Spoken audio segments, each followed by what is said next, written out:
존경하는 국회 부의장님 그리고 의원님 여러분, 방송통신위원회 위원장 이진숙입니다. 저는 오늘 정부를 대표하여 방송법 일부 개정 법률안에 대한 정부의 입장을 말씀드리고자 이 자리에 섰습니다. 지난 1월 10일 방송법 일부 개정 법률안이 국회에서 의결되어 정부로 이송되어 왔습니다.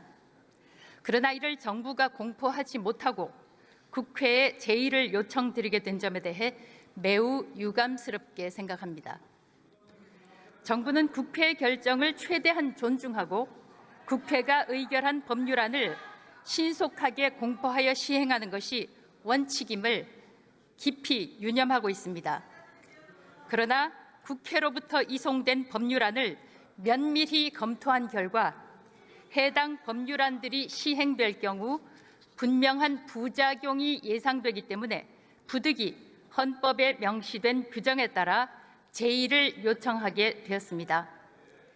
제의 요구 주요 사유에 대해 말씀드리겠습니다. 첫째, 방송법 일부 개정 법률안은 수신료 납부 의무가 없는 국민의 재산권을 침해할 우려가 있습니다. 수신료 결합 징수로 원복할 경우 수신료 납부 의무가 없는 국민이 수신료가 전기요금과 함께 납부되고 있음을 알지 못해 과오납하는 상황이 다시 발생하여 국민의 재산권을 침해하는 결과를 초래할 수 있습니다. 둘째, 수신료 결합 징수를 강제하는 것은 국민의 선택권을 저해하고 수신료 제도의 잦은 변경은 국민과 계약 당사자 등의 혼란을 초래할 수 있습니다. 수신료 분리징수가 시행된 지 얼마 되지 않은 상황에서 다시 결합징수로 변경될 경우 분리징수의 도입 취지나 행정에 대한 신뢰가 훼손되고 국민과 수신료 징수 관련자 모두에게 혼란을 초래하게 됩니다. 정부는 수신료 분리징수 제도가 정착될 수 있도록 제도적 뒷받침을 충실히 해나가되 국민께서 분리징수와 결합징수 중 선택할 수 있는 방안도 적극 강구할 것입니다. 셋째, 수신료 징수 방식을 시행령이 아니라 법률로 규정한다면 정부의 자율성과 규제의 유연성이 제한될 우려가 있습니다. 방송법 개정안의 경우 수신료의 징수 방식을 방송법에 규정하여 수신료 징수 제도를 효율적이고 유연하게 운영할 수 있도록 하려는 현행 법령의 취지를 제한하고 있습니다. 행정부의 재량권이 인정돼야 할 사항에 대하여 법률을 통하여 획일적으로 정하는 것은 행정부가 행정 환경에 맞는 합리적 결정을 내릴 수 있는 권한을 제한할 우려가 있습니다. 넷째, 입법 과정에서 충분한 협의와 사회적 공감대 형성이 부족하였습니다. 공영방송 수신료 제도는 텔레비전 수상기를 소지한 국민 전반에 영향을 미칠 뿐 아니라 방송의 공정성을 구현하기 위한 제도적 기반으로서 관련 제도의 변경은 중요한 사안에 해당합니다. 그러므로 입법 과정에서 충분한 협의와 폭넓은 사회적 공감대를 바탕으로 추진되어야 하지만 이번 개정안에 대한 심의 과정에서 이를 위한 충분한 대화와 타협이 이루어졌다고 보기 어렵습니다. 다섯째, 재정 지원 등 공영방송의 재원 안정화를 위한 근본적 해결 방안을 함께 논의해 가야 합니다. 수신료 분리징수는 수신료에 대한 투명한 징수 체계를 기반으로 국민적 동의를 얻고자 추진된 것으로 이는 공영방송의 재원 안정화를 위한 초석이 될 것입니다. 한국방송공사의 재원 확보를 위하여 현재 국회의 보유자산 활용에 대한 방송법 개정안이 발의되어 있으며 정부도 공영방송이 그 역할을 다할 수 있도록 재정 지원 방안을 적극 검토해 나갈 것입니다. 이와 같이 개정안은 국민 재산권 침해와 행정부의 자율성 훼손 및 국민 혼란 방지 필요 등을 고려하여 신중하게 검토돼야 할 것입니다. 행정기관은 합의제 기구라고 하더라도 국민을 위해 상시적이고 계속적으로 행정 업무를 수행할 수 있도록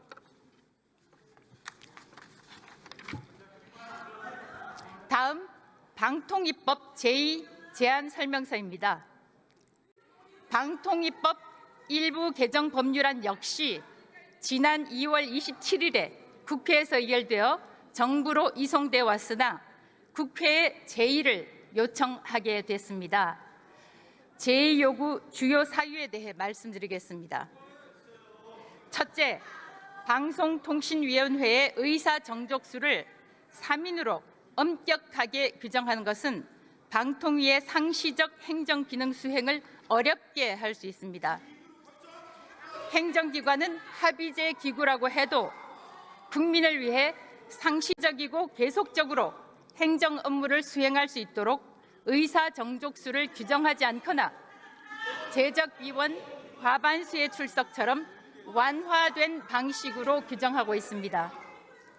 그런데 이번 개정안처럼 의사 정족수를 상임위원 정원 5인의 과반수인 3인 이상의 출석으로 규정하게 되면 여러 가지 사유로 인해 위원 공석이 발생할 경우 합의제 행정기관인 방통위의 상시적인 행정행위가 곤란해질 수 있습니다.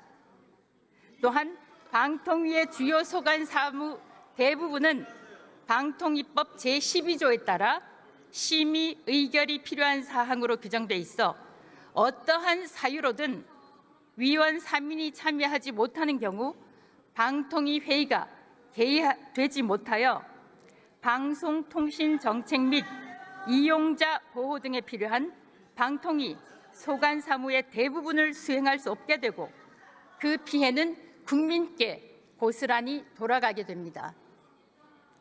둘째, 국회 추천일로부터 30일이 지나면 국회가 추천한 자를 대통령이 임명한 것으로 간주하는 것 역시 대통령의 임명권을 침해하고 권력 분립 원칙에 반하게 됩니다.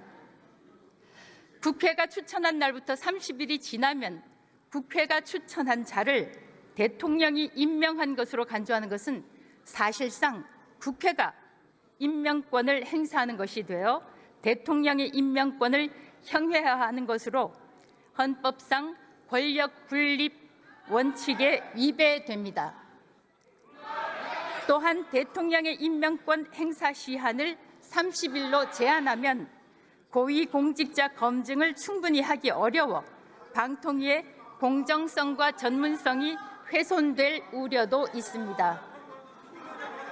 셋째, 이번 개정안은 방송통신 분야의 주요 결정을 하는 위원회 의사체계와 관련된 중요한 사안임에도 불구하고 입법 과정에서 충분한 대화와 타협이 이루어졌다고 보기 어렵습니다. 방송관계 법안은 방송의 공정성과 독립성을 위해 여야 합의를 통해 입법안을 마련해온 전례를 고려하여 개정안에 대한 신중한 재논의와 사회적 합의가 반드시 선행돼야 할 것입니다. 이와 같이 개정안은 방송통신 규제 기능의 공백에 따라 초래되는 국민의 피해를 고려할 때 신중히 검토돼야 하는 것입니다. 아무쪼록 의원님들께서 이런 점을 깊이 해량하셔서 정부의 제의 요구를 원만히 처리해 주실 것을 간곡히 요청합니다. 감사합니다.